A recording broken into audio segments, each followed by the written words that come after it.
দিনহাটার চৌপথিতে যে ধুন্ধুমার পরিস্থিতি সৃষ্টি হয়, তৃণমূল বিজেপির সে সংঘর্ষ হয়, সেই ঘটনার জেরে আজ 24 ঘন্টা দিনহাটা বন্ধের ডাক দিয়েছে তৃণমূল কংগ্রেস। আমরা যে ছবি দেখেছি গতকালে, একেবারে উত্তপ্ত হয়ে ওঠে দিনহাটার চৌপথি এবং সেখানে তৃণমূল এবং বিজেপির মধ্যে সংঘর্ষ হয়, দুপক্ষের অনুগামীদের মধ্যে সংঘর্ষ হয়। সেখানে চৌপথিতে চলছিল উদয়ন গুহের জন্মদিন পালনের অনুষ্ঠান এবং সেই সময় নিষেধ প্রামাণিকের কনভয় সেখানে উপস্থিত হয় এবং ধীরে ধীরে সেই জায়গার সেই পরিস্থিতি, সেখানকার পরিস্থিতি উত্তপ্ত হয়ে ওঠে এবং দুপক্ষের অনুগামীদের মধ্যে প্রথমে বচসা এবং তারপর ধুন্ধুমার পরিস্থিতির সৃষ্টি হয়। সেই ঘটনার জেরে আজ 24 ঘন্টা দিনহাটা বন্ধের ডাক দিয়েছে তৃণমূল কংগ্রেস। আমরা এ নিয়ে বিস্তারিত কথা বলবো। আমাদের সঙ্গে সরাসরি রয়েছেন আমাদের প্রতিনিধি অমিত সরকার। অমিত, আজ এখন যেমনটা জানা যাচ্ছে যে কাল যে ধুন্ধুমার পরিস্থিতির সৃষ্টি হয়েছিল দিনহাটার চৌপথিতে এবং দুপক্ষের অর্থাৎ তৃণমূল এবং বিজেপি অনুগামীদের মধ্যে যে ধুন্ধুমার পরিস্থিতির সৃষ্টি হয়, তারপর আজ 24 ঘন্টা দিনহাটা বন্ধের ডাক দিয়েছে তৃণমূল কংগ্রেস। পরিস্থিতি কেমন সেখানকার?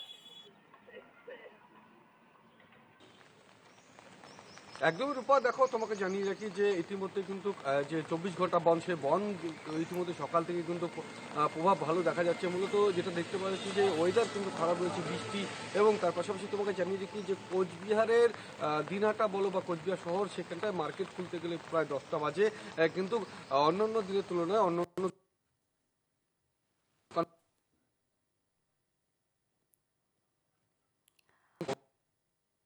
এলাকা জুড়েই কিন্তু বিভিন্ন জায়গায় পুলিশ ও কেন্দ্রীয় বাহিনী কিন্তু সেখানে মোতায়েন করা রয়েছে এবং সেখানে টহলদারি করছে যেন কোনো বড় ধরনের দুর্ঘটনা বা গতকাল রাতের মতন কিন্তু ধুন্ধুমার পরিস্থিতি বা কোনো দুর্ঘটনা না ঘটে, সেদিকে তাকিয়ে কিন্তু জেলা প্রশাসনের পক্ষ থেকে এই ব্যবস্থা করা হয়েছে।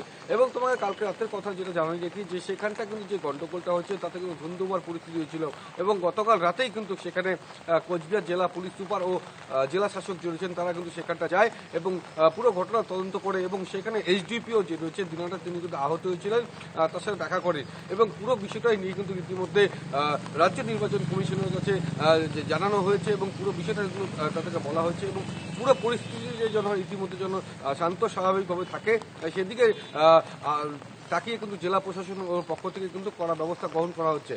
পুরো ঘটনা নিয়ে তদন্ত কতটুকু এগিয়েছে? পুলিশ প্রশাসনের তৎপরতা কি কেমন দেখতে পাচ্ছ?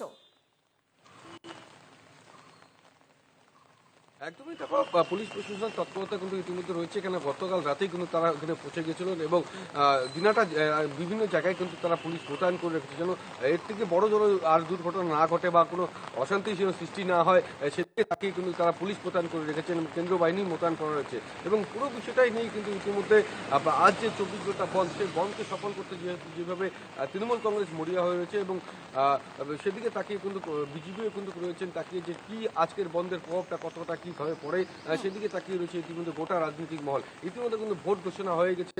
এই ভোট ঘোষণার মধ্যে এই ধরনের ঘটনা আগামীতে আরও দিন বাকি রয়েছে, কেন 19শে এপ্রিল কিন্তু রয়েছে কোচবিহার প্রথম দফা মহল। ধন্যবাদ অমিত আমাদের সঙ্গে কথা বলার জন্য এবং এই খবরে নজর রাখো, পরে তোমার সঙ্গে ফের যোগাযোগ করছি।